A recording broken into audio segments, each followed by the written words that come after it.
Well, as the story goes, Jeff McInturf was 10 years old. He talked to his father, Hack McInturf, who is the industrial arts shop teacher at Oroville for years. Little Jeff said, how come they have a monument for Black Bart, but they don't have any monuments for Ishi? And the father said, you know, son, that's a good question. Why don't we write a letter to the State Assembly and propose that there be a landmark for Ishi?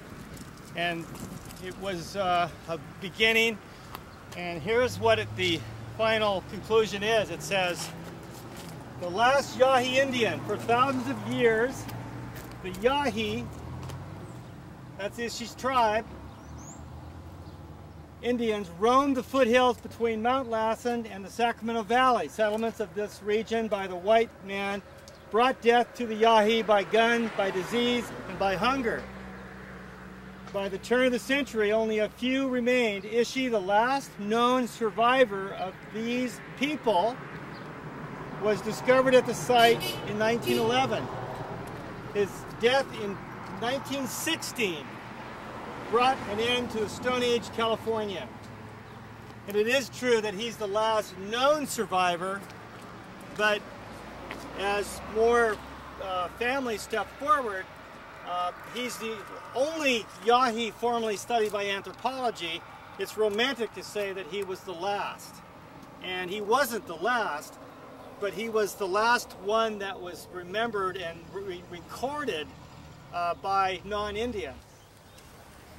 Thank you. Okay, right. And I think the next thing to do with it hot here, and we also have a scheduled walkthrough of Oroville. We're going to go right over now to see exactly where Ishi, they find him. And I'll get in the shade with you and tell you more of that story. Do hold on to your friend's arm.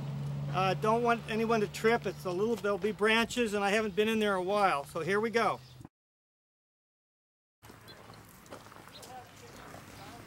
You'll see these cars going down the dip. This is an Oroville rite of passage. When you turn 16 years old, you get yourself a date. And what was the date's name? And anyway, you get your driver's license, you take your first date, and you go down the Devil's Dip, and that's your first date in Butte County. It's called the Devil's Dip. Okay, now at the very bottom of the Devil's Dip, if you look to the left, you can see the cement slab for the killing floor. And that's all that's left of the buildings of the slaughterhouse, the Charles Ward Slaughterhouse. Okay, we're going to walk over here now. All the way down to the bottom. Yeah, just walk right through there and go to your right and down the hill. To the right.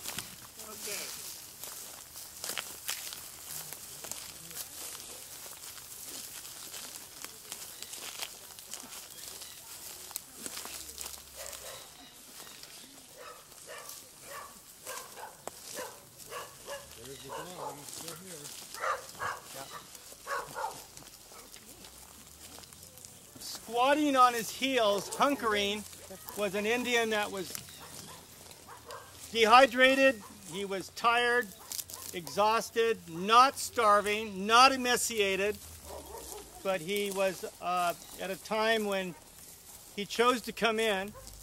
And we have dogs, as part of the drama here. There were 4 cattle dogs that were barking.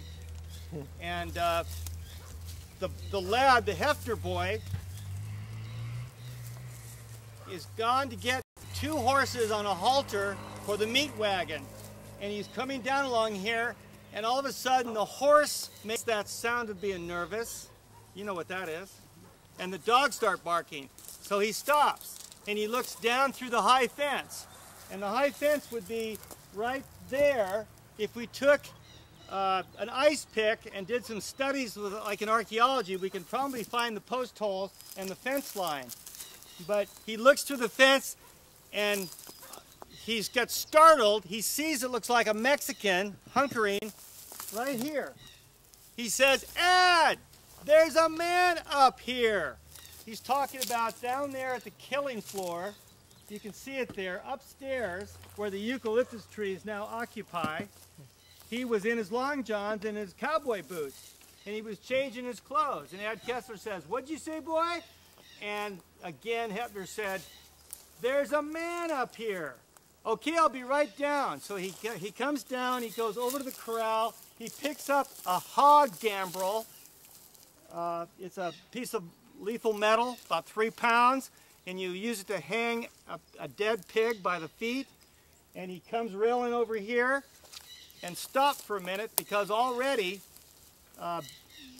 Bill Kroger and Diamond Dick had come in through and they pulled the dogs away. Well, when they pulled the dogs away, Ishi felt better because when the dogs barked, I believe it's correct that they treed Ishi.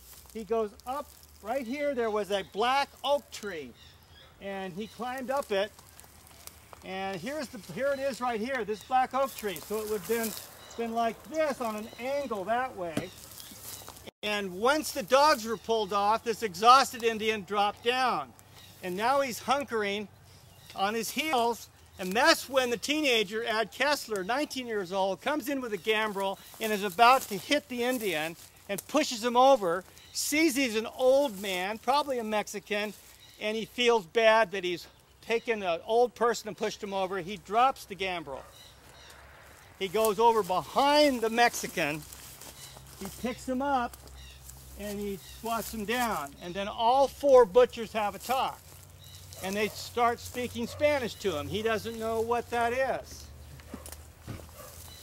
Ed Kessler notices there's a small piece of Sowini, yellow pine, through the nasal septum. It's a small piece of wood, looks like a matchstick. He's got thongs on his ears, pierced ears with thongs of leather. Ed Kessler says, "I think we got a wild Indian. I'm going to phone the sheriff." So they got on the phone and they phoned, where's Robin? Robin, come over here for a second. They phoned this woman's great-grandfather, John Brooks Weber. John Brooks Weber, the sheriff of Butte County. Let's give her a round of applause. Here,